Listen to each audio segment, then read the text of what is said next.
Let me start with the obvious. A worship schedule is just that, a schedule. Its job is to tell us who's serving, what they're doing, and when they need to be there. And that's important. Actually, it's necessary. Sunday doesn't pause while we build the perfect development strategy. The service is coming. The songs need musicians. And if no one is scheduled to play the drums, well, we're gonna notice. So when a position opens and your first question is, who's going to cover this? That's not bad leadership. That's the right scheduling question.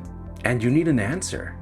I'm definitely not asking you to open up your scheduling app, look at the empty drum slot, and ask yourself, but who are they becoming?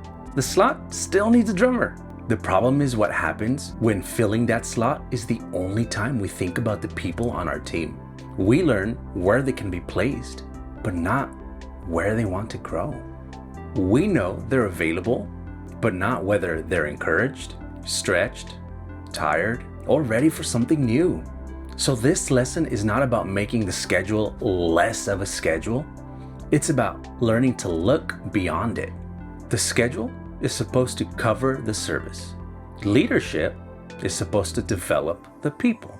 Today, I want to give you 3 questions that help us do both without pretending they are the same job. My name is Jorge, and I help worship leaders care for people, build healthy teams, and lead ministries that last. And I understand the scheduling side of this.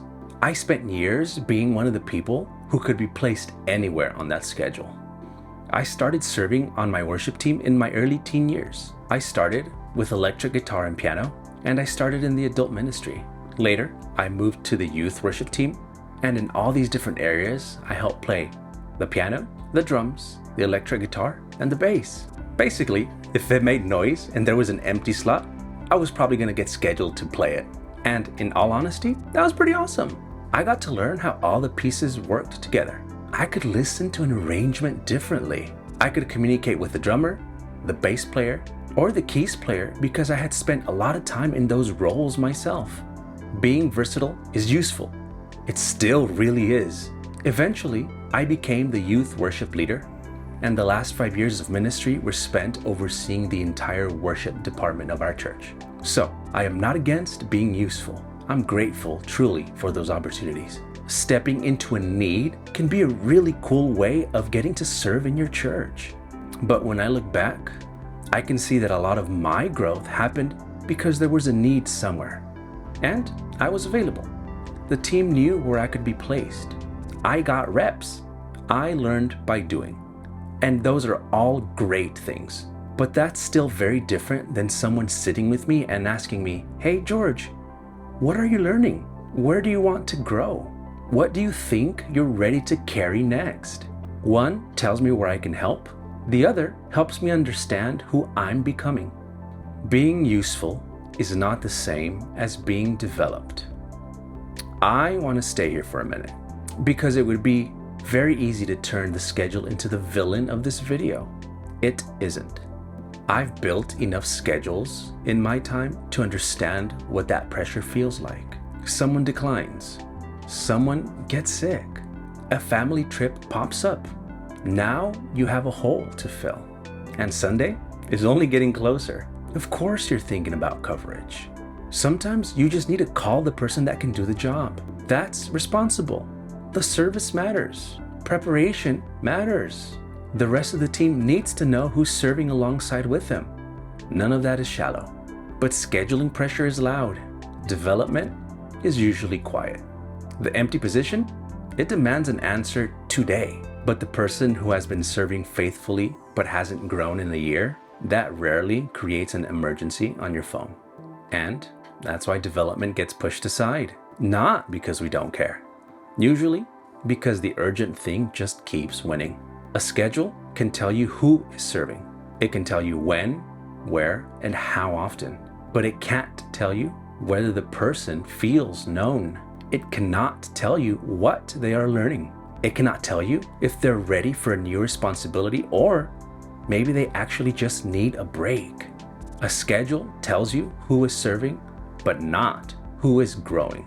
That part requires a leader, conversation, some attention, time that is not only about filling the next opening. So, what's the difference between repeatedly using someone and intentionally developing them? If I'm only using someone, our entire relationship only revolves about what they can provide. I reach out because I need something. They serve. I say thank you. Then I reach out again when the next need comes up. And please understand, none of those individual moments are wrong. Asking someone to serve is not using them in some horrible manipulative way. The pattern becomes unhealthy when the entire relationship is only about the requests. Development looks different. It gives the person meaningful work, but now that work sits inside of a bigger relationship. I know their gifts. I understand some of their limits. I give them a clear place to practice. I support them, give them honest feedback, and help them see a next step. It doesn't need to become some massive program, and you definitely don't need a 30-page development program for every acoustic guitarist. Please, don't do that to yourself. But there does need to be intention. One of the key principles of Calling and Craft states, leadership develops people. So, to me, the greatest measure of leadership is the people it develops. I'm going to say that again. The greatest measure of leadership is the people it develops. If the only thing you know about a volunteer is the position they can fill, you do not know enough to lead them well. So, how do we look past the schedule without making this super complicated? Start with one conversation and 3 questions. First, what are you learning? This gives the person room to talk about their actual experiences. Maybe they're learning to prepare more consistently. Maybe they're working on harmony. Maybe they're learning that serving twice a month is the limit of their healthy capacity right now. That's useful information. And you probably wouldn't get that information from their planning center response, right? Second, where do you want to grow? Maybe your bass player wants to learn how to lead a song. Maybe your vocalist wants to become more comfortable praying or reading scripture in front of the congregation. Maybe someone doesn't want a bigger platform role at all. They want to become steadier, more prepared, or more connected to the team. Asking the question is not a promise. You're not saying, tell me your dream role and I'm going to put you there next Sunday. You're learning what the person sees, what they desire, and what might be worth exploring together. Third, what responsibility are you ready to practice? I love the word practice here. It keeps us from confusing potential with readiness. Someone can have potential, but still need a lot of support. They can want more responsibility, but still need a smaller first step. Maybe they prepare one song for rehearsal instead of the whole set. Maybe they lead the opening prayer. Maybe they shadow the person who builds the set in Ableton. Maybe they co-lead one portion of the service before carrying the entire thing. The next step should stretch them a little, but it should also be clear, responsible, and supported. Now, here's the distinction I really want to make. Those questions do not belong inside of the 5-minute frantic conversation you have to have trying to fill a last-minute cancellation. Development needs its own time. Have the conversation before the emergency. So, talk after rehearsal. Grab some coffee. Schedule 15 minutes. Use regular check-ins. What matters is the conversation exists somewhere besides, hey, are you available this Sunday? Then, the next schedule can be informed by what you learned. Maybe you now know that somebody wants to grow on keys. That's awesome. That does not mean they lead this Sunday. It might mean they observe a rehearsal, practice off-platform, shadow an experienced player, or share one limited responsibility when the opportunity comes. A simple pathway can look like this: observe, practice, share, lead, reflect. They observe with purpose. They practice with support. They share a piece of the responsibility. They lead when they are ready. Then you reflect together and decide what comes next. The schedule may eventually hold one of those opportunities, but the schedule did not create the development. The relationship did. The conversation did. The practice and feedback did.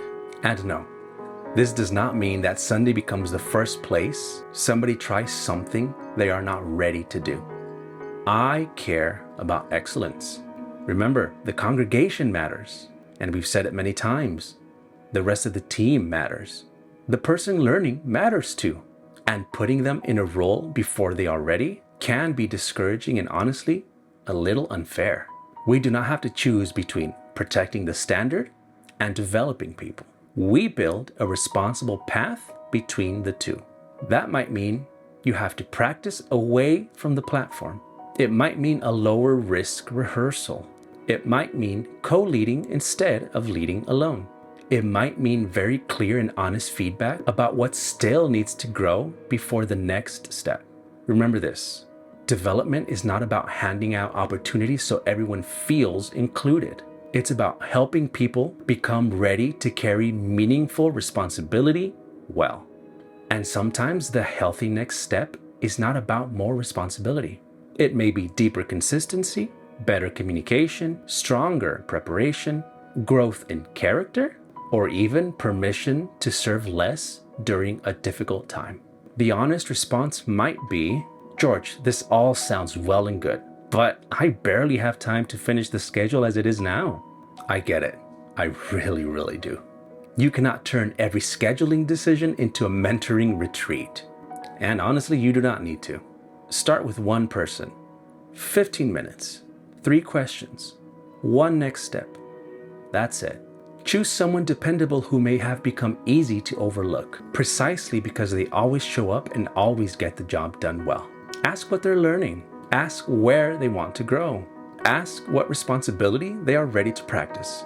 Then write down what they said, and then take some time to follow up. Nothing fancy. The goal is not to build a perfect system this week. The goal is to stop letting the schedule be the only place you see the person. Before you ask one dependable volunteer to fill another need, create one 15-minute conversation that does not revolve around the request. Ask about their experience, their capacity, where they want to grow, and what responsibility they may be ready to carry. You do not need to arrive with a promise. Just arrive ready to listen. Then choose one next step that is clear, responsible, and supported. Small is fine. Most development happens through ordinary opportunities repeated over time. Again, choose one person, not a vacant position. If you're realizing that most of the conversations with your team have been about requests and scheduling, don't sit in guilt. Just start a different kind of conversation. Again, the schedule still needs to be filled. The service still matters, but the names on that schedule are people before they are positions to fill. They deserve to be known, supported, challenged, and developed.